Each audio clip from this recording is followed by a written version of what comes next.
నిజాయితీగా నిలబడి చెప్పు, నిజాలు చెబితే ఏమిటి తప్పు? అమరావతి మన ఆంధ్రుల హక్కు, అరాచకం నిలవదురా.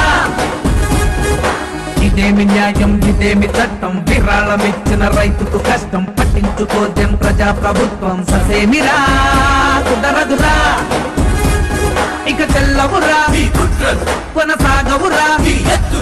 ఓడెందుకు రాజధానులు, అమరావతి మనకుంది కదా.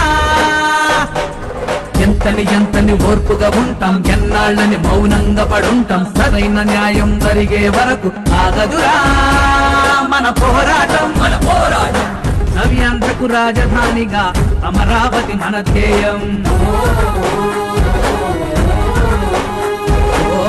అన్యాయపు విభజన వల్ల రాష్ట్రానికి ఎంతటి గాయం, ఆదిలోనే కుంటిపడేలా చేసింది దోపిడి రాజ్యం. కావాలని కాలట్టుకునే విషనాకుల ఈ దుర్మార్గం ఆగే ప్రకటించాలి ధిక్కారం.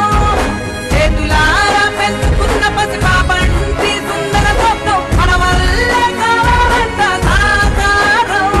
అరే రైతుల భాగస్వామ్యం కాకూడదురా అపహాస్యం.